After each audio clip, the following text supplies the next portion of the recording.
I'm going to go through a practical example of where AI can screw up and what to do about it as a financial advisor. Now, I've probably done at this point 10 videos on AI for high-end financial advisors. At this stage, just looking at the data, what got me motivated to do this is for myself, I knew nothing about AI even just last November. So I started digging deep into AI. I immediately saw the promise. First of all, I thought it was like software. Oh, it's just another cool tool. I remember when financial planning software first came on the market. Believe it or not, that was a while ago. It was just a very cool tool. You could do projections, you could do all sorts of things in one place that you couldn't do in other tools. I thought AI, it's just another really cool piece of software. No, it's not that. It turns out it's not software. It is technology, but it doesn't replace Google. I guess what I'm saying is everything that I thought it was, it ended up not being any of that. It is something different. It's closer to, and I've said this in many videos, it's a skill. AI is a skill. I've also said in almost every video that it's something that will help you learn how to ask better questions. And there's the skill part of it right there. That when you start working with AI, you have to think of it in a certain manner. You have to suspend reality and forget that you're talking to a computer, or if you're using AI on a mobile device, you're not just sitting there talking to your phone. You have to suspend reality and pretend that you're talking to a person. This is how to get the best results from AI. So you're talking with a person and you understand that this is to be thought of as, I think of it as a research assistant with a photographic memory who has access to the world's knowledge base. So maybe a wicked smart research assistant, but there's some warnings that you need to be aware of. The two things that impact financial advisors the most in doing what I'm recommending to do with AI is to be recognizing the fact that, number one, AI does in fact hallucinate. It is just another way of saying it makes things up. It just, you ask a question and it's never going to just say, I don't know that. No, it wants to please you and it's going to just blabber it hallucinates.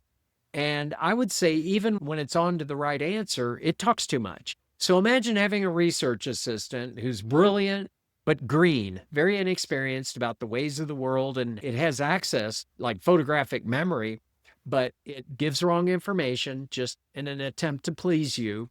And it talks too much. Oh my gosh, how annoying. Let me tell you something that I came across this week that I just thought was both hilarious, but makes the point. What's an example of some of this? There is a technology reporter in the area of high tech who's been around for decades. His name's John C. Dvorak, and he's both skilled with technology, but he's also funny.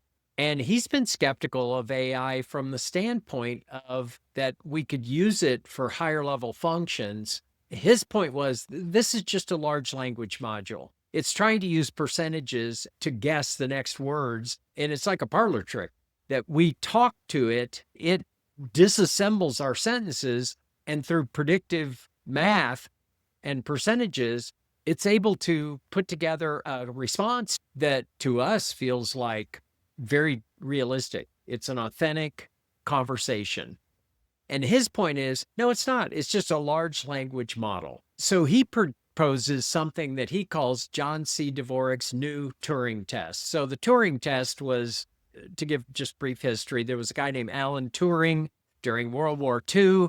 He was a cryptographer and a mathematician. He broke the Nazi communication code and helped win the war. As he saw the advancement of machines, he said, here's something you can ask questions to a machine that purports to be a human, and here's how to identify whether it's a machine or a human. My feeling on that is we're way past that.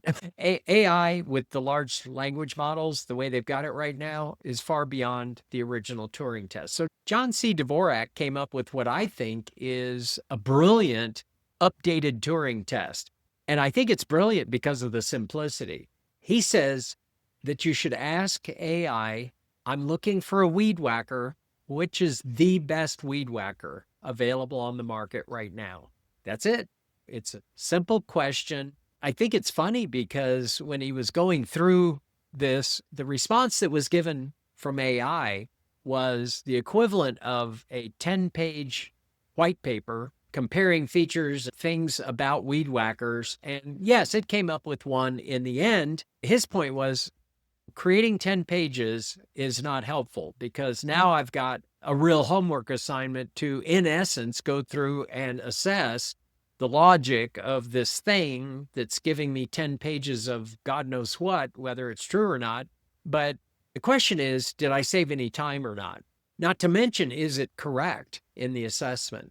So while I think that's a really good basic test, I did something similar with AI with a friend of mine who was approaching age 70 and a half and just asked me offhand, can you help me calculate my minimum required distribution? Normally, I just refer my friends to a financial advisor. But in this case, I thought, perfect.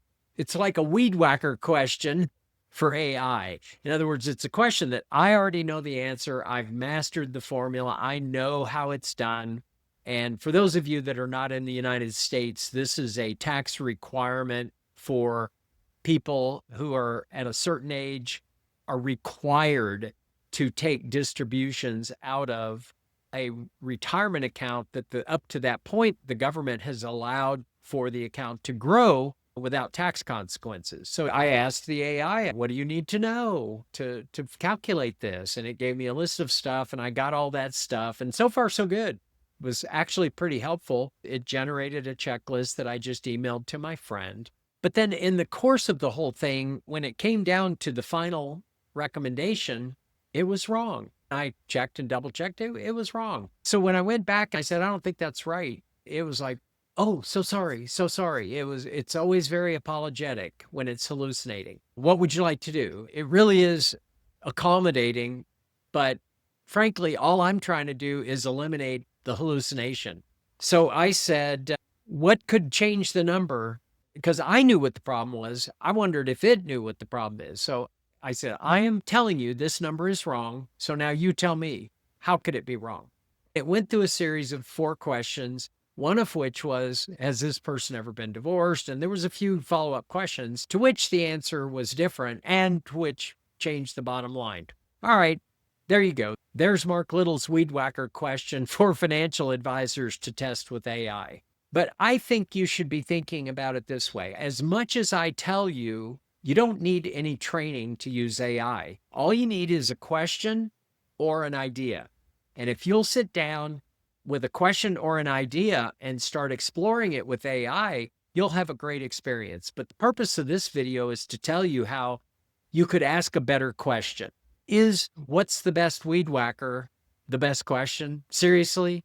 I think the way to use AI is to think, what's the question that precedes that question? If what you want is the best weed whacker and you were tempted to ask what's the best weed whacker, is there a better question at a higher level of logic to get to the same result or get even to a better result? I would say yes. First of all, I think most people, when they sit down with AI, they don't give the AI context. So the context in this case isn't, I'd like to know what you think is the best weed whacker. No, I'd give the thing context. I would type in context. I want to buy a weed whacker, but I want to buy the one that's best for me. And then the second thing I would do is give it some parameters. Rather than me telling the AI what I want the AI to ask me what it needs to know to get to that context. Do you see what I'm saying? So you might say to the AI, ask me a series of questions that will help you understand what I mean when I say the best weed whacker. What does that even mean to me? What am I looking for? What's important to me about weed whackers? Don't you think it's a better question to assess, like, how am I quantifying or qualifying a weed whacker in terms of what makes it best?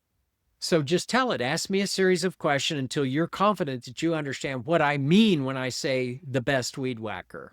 And then tell it the task you want it to do. After we've gone through this series of questions, I want you to give me the top 3 weed whackers and tell me what the pros and cons are against what you now understand as my criteria.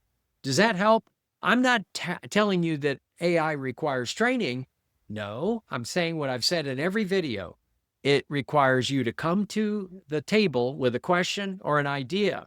But all I'm saying is, in the spirit of asking better questions, just assume at the outset that the question you're about to ask is the wrong one. And before you type in, or you can speak to these AIs using voice mode, whether you ask or whether you type the question, pause and think, have I given context?